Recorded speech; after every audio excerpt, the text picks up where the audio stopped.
नमस्कार मित्रांनो, आज मी एका लांबच्या प्रवासाला निघालो आहे। आज आपण आपला परतीचा प्रवास करत आहोत। मित्रांनो, 2 दिवस मुंबई फिरल्यानंतर CTETचा पेपर देऊन झाल्यानंतर आपण परभणीकडे निघणार आहोत।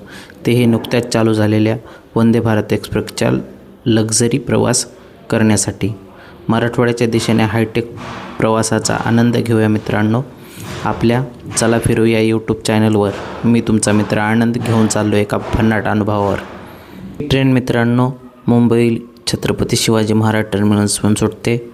दुपारी साधारण 1:30 ते 1:45च्या दरम्यान ठाणे स्टेशनवर येते, कारण आपलं बोर्डिंग स्टेशन जे आहे ते ठाणे आहे। तिथून आपण बसतोय मित्रांनो। तर मित्रांनो, मी आता आपल्या सीटवरती येऊन बसलोय। एकदम छान वाटते, अतिशय छान असा बसल्यानंतर मित्रांनो आपल्याला एक पाण्याची बॉटल आणि हे जेवण लगेच आपल्याला आलेलं आहे। जेवणामध्ये मित्रांनो बघा असं खूप काही आहे, ज्यामध्ये दही आहे, चिकन आहे, आपण नॉनव्हेज जेवण मागवल्यामुळे चिकन आहे, भाज्या, हे राईस आहे, डाळ आहे त्यासोबत, आणि या फॉईल केलेल्या पोळ्या आहेत यामध्ये। चला तर आनंद घेऊया जेवणाचा। अतिशय छान चविष्ट छान जेवण आहे। नॉनव्हेज तर अप्रतिम। आता आपण जेवणाचा पडसा पाडलेला आहे मित्रांनो। जेवण केलं आहे आणि मस्त हे असा व्ह्यू बघत बघत अतिशय छान आता जेवण झालेलं आहे आपलं मित्रांनो। जेवण झाल्यानंतर लागलीच त्यानंतर थोडं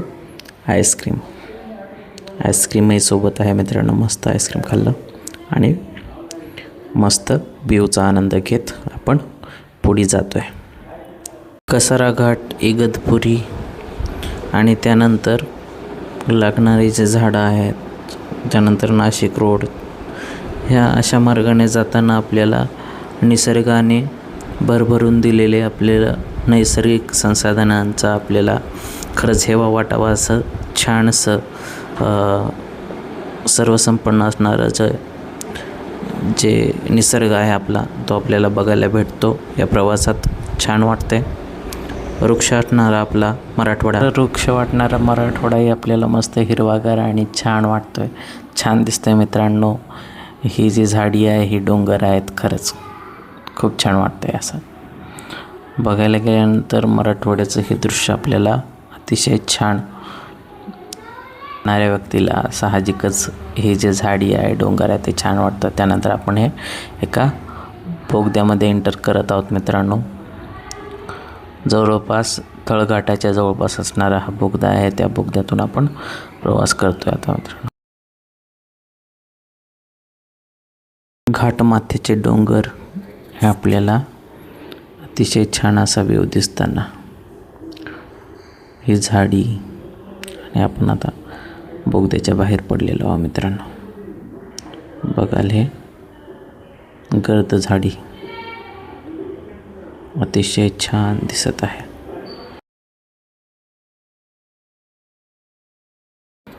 यामध्ये काही डोंगर, त्यावर असणारे टावर्स, किंवा त्यानंतर आपण पाहतोय की काही बोगदे आपण पार केलेले आहेत। त्यानंतर ही असे छानशी दरी, तर दरीमधनं काही पाणी वाहतानाही दिसत आहे आपल्याला।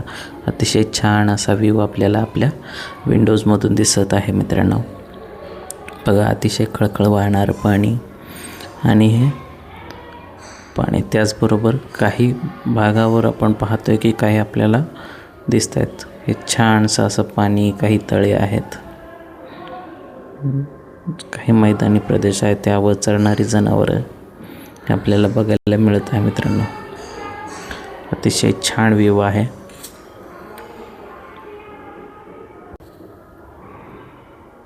हा व्ह्यू, दूरवर असणारे डोंगर आणि हे चरणारी जनावरं खरंच खूप छान वाटते।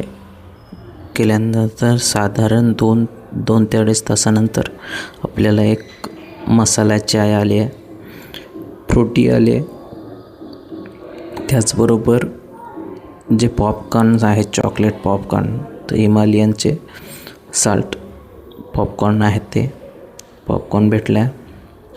त्याचबरोबर थोडी मिक्स आहेत, यामध्ये भडंग आहे, आणि यामध्ये असणारे आपले खरं तर मित्रांनो यामध्ये कचोरी कपामध्ये गरम पाणी देतात. पाणी दिल्यानंतर तो मसाला चाय आहे तो पेस्ट आपल्याला टाकायची आणि अशी ढवळायची मित्रांनो. ढवळल्यानंतर अतिशय छान असा चहा, एक कचोरी, हे पॉपकॉर्न आणि फ्रुटी आपल्याला दिलेलंच आहे. तर हे आपण घ्यायचं आहे. आता मस्तपैकी चहा, अतिशय छान असा चहा बनतो आहे. खूप छान वाटतं आहे खरं तर. आता चहा घेऊया मित्रांनो, चव बघूया याची कशी. अतिशय उत्कृष्ट छान चहा, खूपच छान आहे मित्रांनो हा चहा.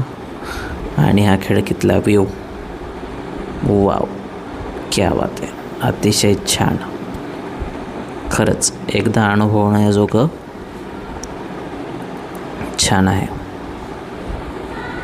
चाफ्याचं झाडही आपल्याला दिसतं इथून मित्रांनो. अतिशय छान असा पिंपळही दिसतोय.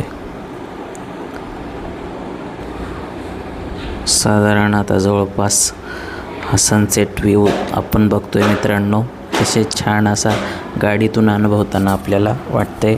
सूर्य डुबताना थोडीशी लाली पसरलेली आपल्या आजूबाजूला वातावरण अतिशय शांत आणि शांत झालेलं हिरवगार शेत आणि त्यावर हा सूर्य, अतिशय छान व्ह्यू वाटतोय मित्रांनो खरंच. यानंतर आतला हा प्रवास मित्रांनो, आतला तुम्ही पाहू शकता की अशा पद्धतीनं आहे. आणि हे सर्व करणारे त्यांचे कर्मचारी, त्याचबरोबर त्याने ठेवलेले हे अतिशय छान आहे. आपल्या सीटवर पुन्हा आपण येऊन बसलो मित्रांनो. कारण 7-7:30 वाजता पुन्हा आपल्याला रात्रीचं जेवण आलेलं आहे मित्रांनो. रात्रीच्या जेवणामध्ये त्याचप्रकारे हे वेगवेगळं दही, सेम मेन्यू आहे आपला. आपल्याला ही काही तळीव बटाटे वगैरे आहेत. यामध्ये डाळ, राईस आणि चिकनची भाजी. आपण व्हेजही यामध्ये मागू शकता मित्रांनो. जर व्हेज खाणार असतील तर व्हेजही आपल्याला दिलं जातं, त्याबरोबरही पोळे. तर चला डिनर करूया. अतिशय छान असं जेवण आहे, जेवणाची चव आहे. त्याचबरोबर साल्टही आहे. हे बघा अशा प्रकारची भाजी आहे. ह्या पोळ्या, भाजी आणि हा राईस, डाळ, टिश्यू पेपरही सोबत आहे आपल्याला. चला चम्मचही आहे तर या चम्मचने आपण खाऊया, जेवण करूया. त्यानंतर आईस्क्रीम. अतिशय चला मित्रांनो, छान वाटतंय. रात्रीचं जेवणही करून घेतले म्हणजे आता घरी जाऊन जेवण करायची गरज. शौचालय जे आहेत ते अतिशय छान आणि स्वच्छ आहेत, जे की यूज करता येते. असं जनरल आपल्या हे दुसऱ्या ट्रेनसारखं नाही आहे. आपलं स्टेशन आलेलं आहे. पुढचं स्टेशन आहे आपलं परभणी, जिथे की आपण उतरणार आहोत मित्रांनो. अतिशय छान असा प्रवास आपल्याला बघायला भेटला. ऑटोमॅटिक दरवाजे आहेत. त्यानंतर आपण दरवाजाजवळ येऊन उभं राहिलेलो आहे मित्रांनो. खरं तर हा छान असा अनुभव घेतला आहे. अतिशय छान सगळे प्रवासी आहेत जे उतरणारे आहेत त्या स्टेशनचे. तर उद्या ही ट्रेन स्टेशनला पोहोचणार आहे असं साईन बोर्डही आपल्याला बघायला भेटतं मित्रांनो. निश्चितच. चला तर मित्रांनो, आता आपण आलो आहे आपल्या मित्रांनो, जर तुम्ही ठाणे किंवा मुंबईहून मराठवाड्याकडे येणार असाल तर वंदे भारतला नक्की पसंती द्या. हा व्हिडिओ कसा वाटला कमेंट्समध्ये नक्की सांगा. आणि लाईक, शेअर आणि सबस्क्राईब करायला विसरू नका मित्रांनो. धन्यवाद. आजचा प्रवास छान वाटला मित्रांनो. चला पुन्हा भेटूया आपल्या नवीन प्रवासाला. आता आपण पोहोचलो आहोत परभणीला, निघतोय घराकडे. धन्यवाद मित्रांनो. Thank you so much.